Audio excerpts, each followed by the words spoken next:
to my channel. Today I have a monthly April message for all of the Aquariuses out in the collective. Please note this is going to be a general reading, so it is not going to resonate with every single Aquarius out in the collective. I ask that you take with you what resonates and leave the rest behind. If you are new to my channel, welcome to Eileen Into Spirit. My name is Eileen Rouse. I am a psychic intuitive, a spiritual coach, and a sound healing practitioner. So without further ado, Aquarius, let's go ahead and dive right into your monthly message. So Aquarius, we are starting out with Between Worlds.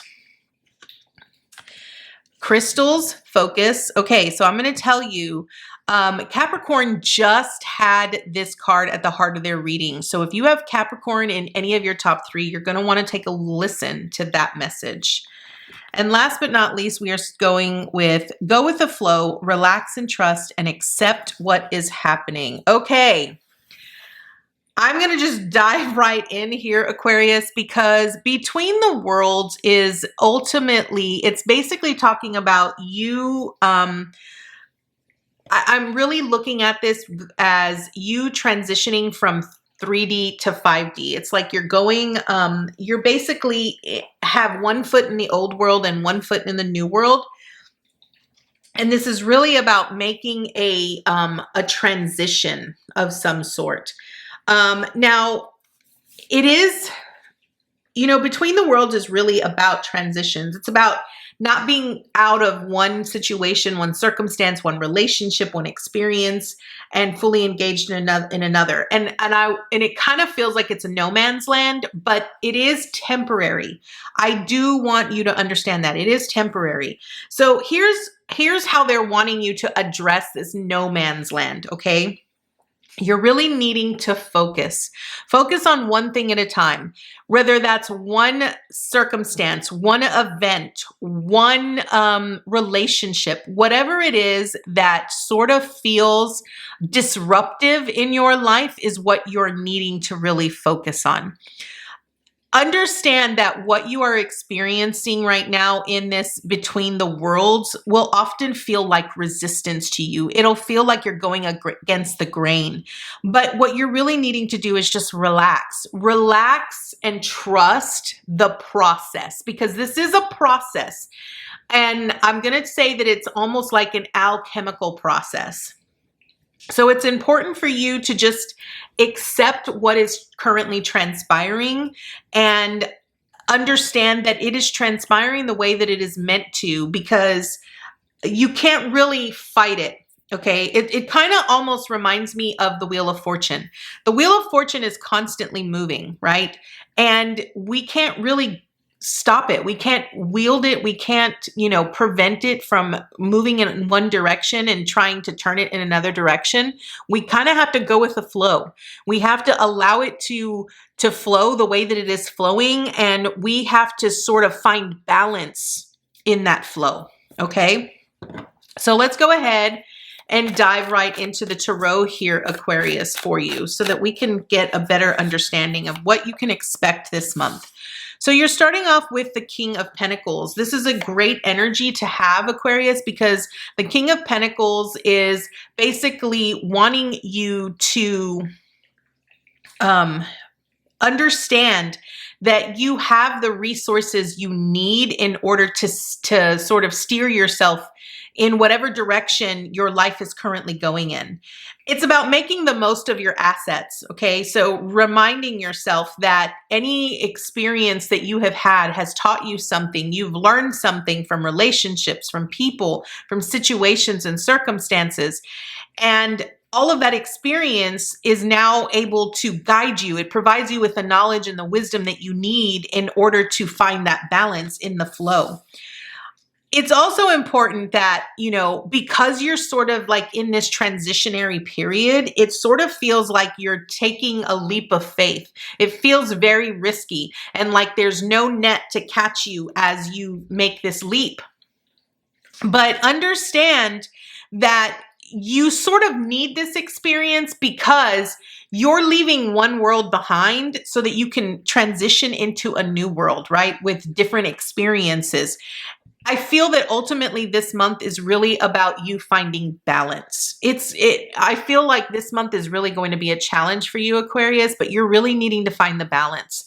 And I think that when you can find the balance in how things are flowing, you will be able to have a better understanding of what you're needing to let go. Because I feel like when things are rocky or when they're unstable, right? We tend to hold on, we tend to grasp onto our comfort zones as much as we possibly can.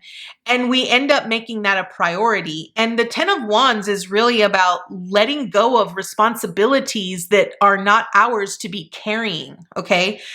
I want to point out here that you're probably looking at this experience is very burdensome, but it's not. I think the only reason why it feels that way is because you're trying to wield it in a way that is a lot more comfortable for you, okay? But here's what you're gaining. This experience is helping you become more independent and gain the freedom that you are ultimately desiring in your life.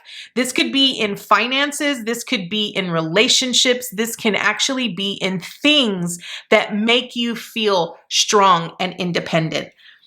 And I feel that you're really needing this experience because it's going to help you focus more of your attention on the things that ultimately bring you most joy, okay? Understand, like I said earlier, this experience is very temporary for you. It's not something that is going to last a long time.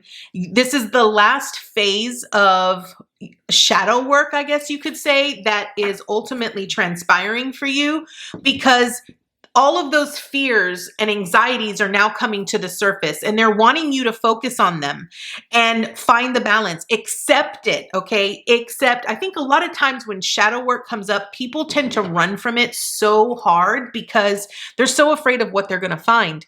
But there isn't anything scary in that. It's truly about accepting what is happening and allowing it to be what it is so that you could then leave behind all of the burdens.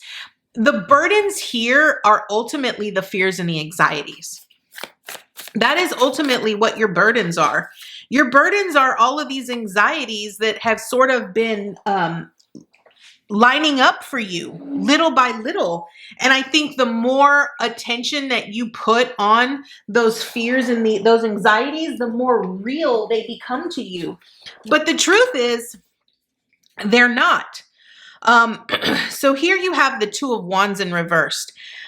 I feel that you're not really examining, your assets, how much knowledge or wisdom you have, or how much those certain experiences have given you.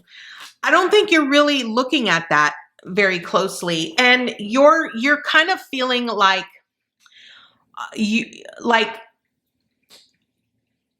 I want to say barren, okay? Because that's kind of like everything's just bare. But that's not the case, right? The one thing you need to learn here from the Two of Wands is that the Two of Wands is about planning and organizing. It's about creating a new adventure and seeking, taking the steps necessary towards, that new life or that new existence that you're ultimately wanting to have. And it also represents partnerships and the influence that other people have on your day-to-day, right? But I feel that if you don't really look, if you're not really looking for the truth, then you're not going to see the truth. And I want to point out here that this individual is facing the past, okay? So if you're too busy focusing on the past, then how are you going to be able to build your future, right?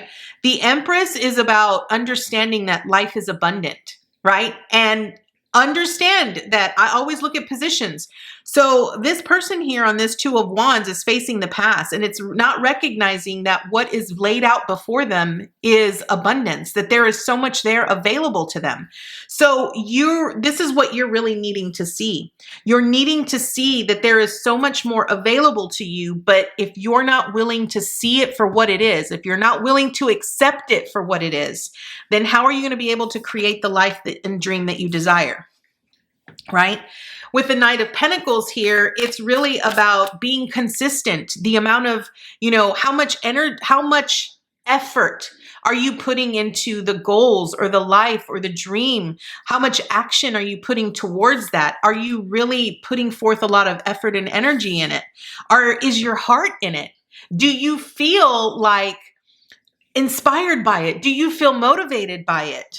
Right? Because if you don't, then this is why it's going to leave you feeling so much in the fear. Okay. Next, you have the Queen of Emotions. This is the Queen of Cups here, right? So these last three cards are all cup cards for you here, Aquarius. And what that truly means is that the Ace of Cups is a new beginning. It's about new inspiration, new love, feeling overjoyed with so much abundance and things that are flowing to you and feeling passionate about it. The Queen of Emotions is really about the Queen of Cups is really about being so in tune with your intuition and being in balance with that, being in balance with all that life has to offer you, and understanding that there is so much more that is available to you. I think that ultimately is the best thing. I think with the Queen of Cups, it's really about loving and giving. The amount of energy that you give out in this world is the amount of energy that you receive in this world. Okay. The Seven of Emotions is really about making a conscious choice. Again, I said earlier that if you had Capricorn in your top 3, that you needed to really look at that video, that message, because the focus card came up in that card. And what I'm about to say, I also said to Capricorn: do not make decisions based off of monetary reasons. You need to make decisions based off of how they make you feel. Okay. Because I feel like with this Seven of Cups here, what it's really saying is that if you truly believe that you are not abundant, that life isn't prosperous, and that you can't, that you're just lacking so much, then that is truly what will be reflected to you. That is truly what you will experience here, Aquarius. So it's important that you really utilize the assets that are in your day-to-day. Really, truly see how abundant and prosperous you really are. And when you make a choice based off of where you are, do it based off of how it makes you feel and how it aligns with your vision and your dreams. So, Aquarius, this is your message. I feel it was very short, sweet, and simple. So far, my last 3 signs that I've recorded today have been very short, sweet, and simple, and to the point. So, Aquarius, this is your message this month. It's really about understanding that where you are right now is a transition period, and you're just needing to focus on finding balance this month. So thank you so much for joining me, Aquarius, and I look forward to seeing you next time with your new message. Bye, guys.